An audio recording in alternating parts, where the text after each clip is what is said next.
As-tu déjà traversé une saison où tout semblait s'effondrer? La maladie, les difficultés financières, les pertes matérielles, ou un combat spirituel silencieux que personne ne voit?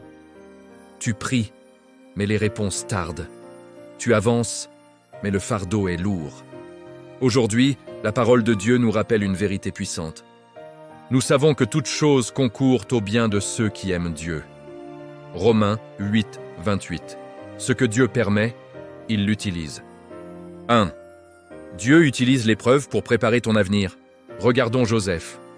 Vendu par ses frères, trahi par sa propre famille, accusé injustement et jeté en prison, tout semblait perdu. Mais Dieu était en train de former un dirigeant. Vous aviez médité de me faire du mal, Dieu l'a changé en bien. Genèse 50, 20.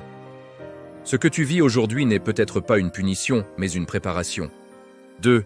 Dieu utilise la perte pour révéler sa fidélité. Regardons Job, il perd ses biens, il perd ses enfants, il perd sa santé, mais il ne perd pas sa foi.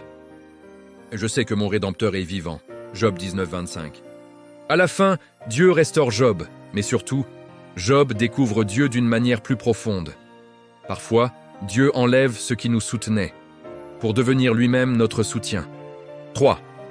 Dieu utilise la faiblesse pour manifester sa puissance. L'apôtre Paul souffrait d'une épreuve persistante. Il priait pour être délivré. La réponse de Dieu fut surprenante. « Ma grâce te suffit, car ma puissance s'accomplit dans la faiblesse. » De 2 Corinthiens 12, 9. Dieu ne supprime pas toujours l'épreuve, mais il y révèle sa gloire. Si tu te sens faible aujourd'hui, sache que tu es un terrain idéal pour la puissance de Dieu. 4. Dieu utilise les crises pour accomplir ses plans. Dans le livre des Actes, l'Église est persécutée. Les croyants sont dispersés. Mais la Bible dit « Ceux qui avaient été dispersés allèrent de lieu en lieu, annonçant la bonne nouvelle. » Acte 8, 4. Ce que l'ennemi voulait utiliser pour détruire, Dieu l'a utilisé pour étendre son royaume. Même dans l'histoire, les plus grands réveils spirituels sont nés au cœur des crises. Conclusion. Si tu traverses une saison difficile aujourd'hui, écoute bien ceci. Dieu ne t'a pas oublié. Dieu n'est pas en retard. Dieu est à l'œuvre, même dans le silence. Romains 8, 28 n'est pas une promesse d'absence d'épreuve, mais une promesse de restauration, de sens et de victoire. Si vous êtes d'accord avec nous, rejoignez-nous dans cette prière. Seigneur, je ne comprends pas tout, mais je te fais confiance. Transforme cette épreuve en témoignage, cette douleur en force et cette vallée en chemin de vie.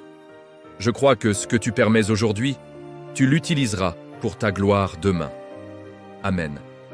Merci d'avoir été avec nous jusqu'à la fin. Partagez ce message d'espérance avec 2 ou 3 personnes de votre entourage pour allumer la flamme de foi en véritable Dieu. N'oubliez pas de vous abonner si ce n'est pas encore fait. Activez la cloche pour ne rien manquer de nos prochaines vidéos. À bientôt!